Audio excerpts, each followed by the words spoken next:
Hello everyone, this is my reaction to last Friday's Star Citizen Live Q&A Alpha 3.23 and beyond. As always, this is not a summary, I only talk about things I find important. How did we end up with Fauna like the Copian and Merrick instead of anything we've previously seen before, like the Space Cow or the Stormwall? We've got Space Cow and also Space Whale, aside from the cool names. We've also got, Space Worm, all these really cool creatures that we're working on in the background, but each of those have like their own unique challenges that are going to take a little bit longer to get out. So with the Copian, we picked a creature that we knew was going to fit some of the early missions that we wanted to do, a ground predator, land-based, that we could get in the game within the time frame that we had. What happened to Omnicrabs that CRJ showed us CitizenCon 2017, and when you are talking about missions, those are just your typical MMO fetch missions. Kill 18 Copions, kill 30 Copions, collect their horns and bring them back. Yeah, not exactly very groundbreaking or very new. And if you are not on a good server and chances for this are very low, those Copions are just doing nothing. I guess another thing that really needs server meshing. And then the other cool thing is the Merrick is our first Boyd, and our Boyd technology is something that allows us to scale the number of creatures that we can have on planets in the future. So it's exciting to test that feature early. There's a reason why you hardly ever watched Star Citizen Live in the past. It's very depressing. I always get the impression here you have a few people, they want to make a space game, they are just starting out, they are brainstorming. I never get the impression here is a well-oiled machine in year 12.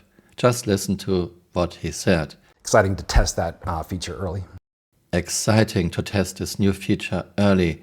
Do you realize we are in year 12? This is a project with more than $700 million and more than 1,200 employees by now. Will there be a wipe in 323? Yes, so we're going to look to wipe Alpha UEC and rentals, I believe. Looks like ShipSpot with Alpha UEC will not get wiped in 3.23, so if you have some money left, buy some ships or maybe some components. We're a live game, just because we change the prices in 3.23 doesn't mean we'll then change them in 4.0. CRG is pushing this more and more in the last year. We are a live game, we are a live service game. Does CRG realize the term live game, live service game is actually very negative nowadays? Developers try to avoid this term. Is most pressing to my role and my job is that we're running a live service game in the middle of our development. We're a live service. And does live game, live service game mean it's not an alpha anymore? Sniper glint. WTF, man. There's going to be more punishment through death. Death is going to be, it's going to be a very big deal. And if you have a moment where you die and there was nothing you could have done about it because you had no idea about what happened, that's where it becomes a big frustration. And this is exactly the problem. Even the totally artificial sniper glint that you can even see at night does not prevent you from dying, and you would have to look around you all the time. CRG, you got this totally backwards. Instead of making death more punishing, it will get a lot more punishing. Why not make it less punishing? I'm not saying we should just be able to respawn on the spot, but even before inventory changes, death had a meaning. You had to claim your ship, you had to wait for your ship. Remember, most people only have a starter ship, then you had to fly back. Minimum 10 minutes can be easily 20 minutes wasted time. Why was this not good enough? Why do we need more penalties for death? I can guarantee you, if Star Citizen would be finished and would be released right now, with all those much harsher penalties for death coming, this game would lose players very quickly. This is alpha. This is where we test ideas. Okay, I'm really confused now. Is this an alpha? Is this a live game? Is this a live service? Is this a live service game? It seems like every time CRG doesn't have a plan, doesn't have a concept, doesn't think things through, it's an alpha in year 12. We've talked about master modes quite a bit. And why was this deemed the solution?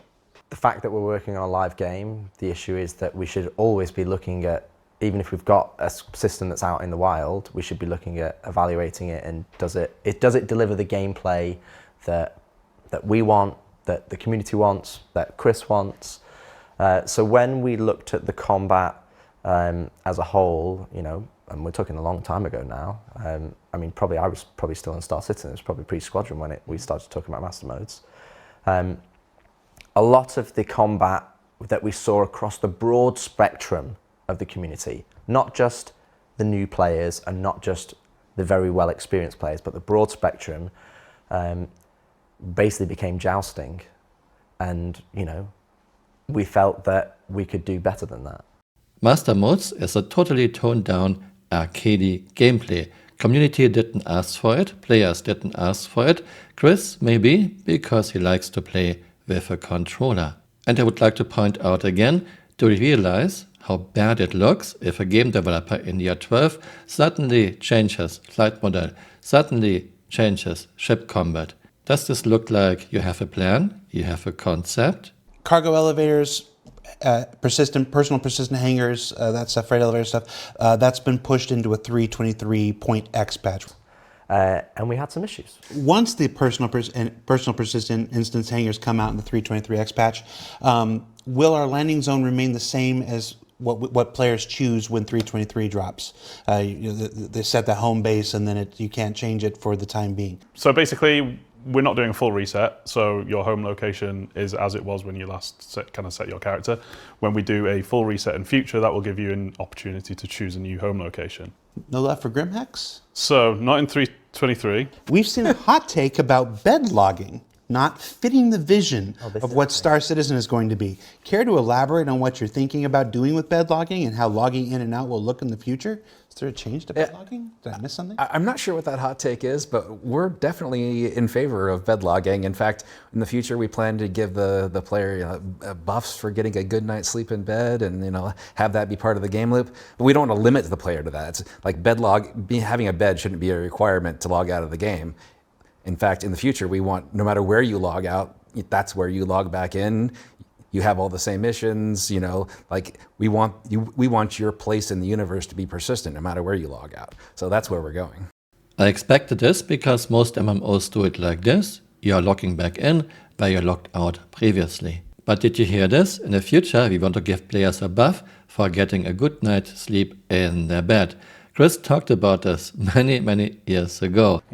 You probably need to sleep occasionally or else you're going to get tired, and after too long you may not be able to function as well. I'm not opposed to this, but since this is Star Citizen, they might very well make it very time consuming, like you have to sleep for 2 hours in real life just to get your buff. I hope I am wrong.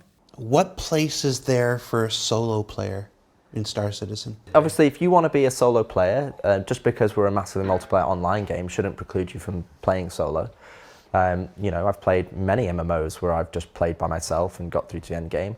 There will obviously be certain prerequisites as you move towards the larger goals in the game that are going to make it difficult for you to achieve as a solo player.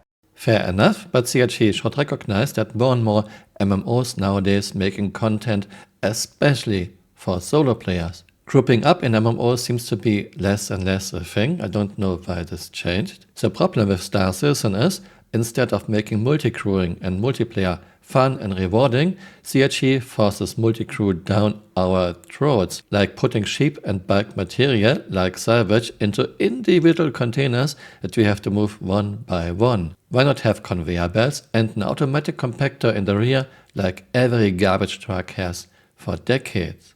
Or like loading, unloading our ships ourselves? Where are the machines, Chris? Where are the NPCs? Or like engineering, which is such a fantastic gameplay, we have to walk around in our ships and change fuses. Make multiplayer fun and rewarding, still have good content for a single player, don't force multiplayer down our throats. Why the F don't we have night vision? Night vision. So I've got some good news. I saw and was playing with night vision on weapon optics yesterday. So we have got it to a point where we can put them on the optic lenses using our new optic tech that came in with 323. This is not to say that this is coming out with 323, to be very clear. Nice, we are finally getting night vision into the game, not sure when. I hope you found this interesting and See you next time. Bye. Auf Wiedersehen. I mean, this is supposed to, I mean, it's an energy gun because then after a while, HAL stopped flushing. And then it only started flushing again when shields were down. So I guess this thing is bugged, or it's not some kind of... Okay, I fell through the planet flicker. I fell through the planet. I was on the elevator and I fell through the planet. Hey, you're still here. You might want to join me on Twitter. My Twitter account is Camural_SC.